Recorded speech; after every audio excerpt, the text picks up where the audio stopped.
بسم اللہ الرحمن الرحیم. اگر تیسری دے دی فلا تحل له من بعد حتى تنكح زوجا غيره. یہاں فوراً لوگ کہتے ہیں اچھا یہ حلالے کی حلالہ کروا رہے ہیں تین طلاقوں کو تین کروا کے کیا کروا رہے ہیں, حلالے کا راستہ کھول رہے ہیں. یہ حلالے کا راستہ ہم نہیں کھول رہے, قرآن نے کھولا ہے.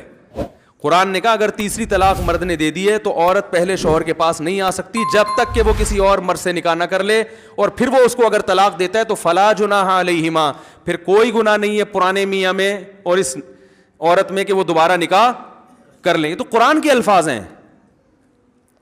میں سمجھا پا رہا ہوں اپنی بات؟ بھائی کسی اور مرد سے عدت کے بعد نکاح کرو, اس کے ساتھ ریلیشن ہو, پھر وہ اگر طلاق دے دے تو آپ عدت کے بعد کہیں اور بھی کر سکتی ہو, پرانے والے کے پاس بھی آ سکتی ہو. ہاں حدیث میں حلالے پر لعنت ہے, قرآن میں حلالے کی اجازت ہے, تو دونوں میں تطبیق ایسے ہوگی بھائی حدیث میں جو حلالہ ہے وہ اور ہے, قرآن والا حلالہ اور ہے. حدیث والا حلالہ وہ ہے جو پری پلان ہو, پہلے سے ایگریمنٹ کر کے ہو رہا ہے کہ میں آپ سے شادی کر رہی ہوں اس شرط کے بعد کہ آپ نے مجھے طلاق دینی ہے. مرد کہ ہاں میں اسی شرط کے ساتھ شادی کر رہا ہوں, یہ وہ حلالہ ہے جس پر لعنت ہے. اگر یہ پہلے سے پلاننگ نہیں ہے, پلاننگ کا مطلب ایگریمنٹ نہیں ہے, تو پھر یہ جائز ہے, اس پہ پابندی لگانے کا کسی کو اختیار نہیں ہے. کیونکہ عورت جب کسی, لوگ کہتے ہیں غیرت کے خلاف ہے, غیرت کے خلاف اس لیے نہیں ہے. لوگ کہتے ہیں غیرت کے خلاف ایک آدمی کی بیوی ہے کسی دوسرے کے پاس جائے پھر وہاں سے گھوم کے اس کے پاس آئے.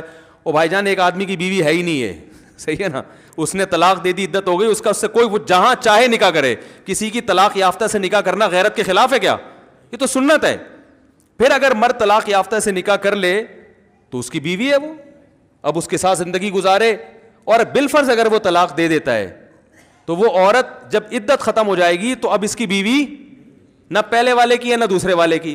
تو پوری دنیا میں جس سے چاہے نکاح کرے, ان جس سے چاہوں میں پہلا والا بھی داخل ہے. تو کسی اور سے نکاح کرنا اگر غیرت کے خلاف نہیں ہے تو پرانے والے سے کرنا غیرت کے خلاف کہاں سے ہو گیا؟ بہت مشکل ہے بھائی, بہت مشکل ہے. آج کل مارکیٹ میں علم نہیں ہے, صرف لفاظی چل رہی ہے, لیبل حدیثوں کے نمبر یاد کر کر کے نا, علم ختم, مارکیٹ سے شارٹ.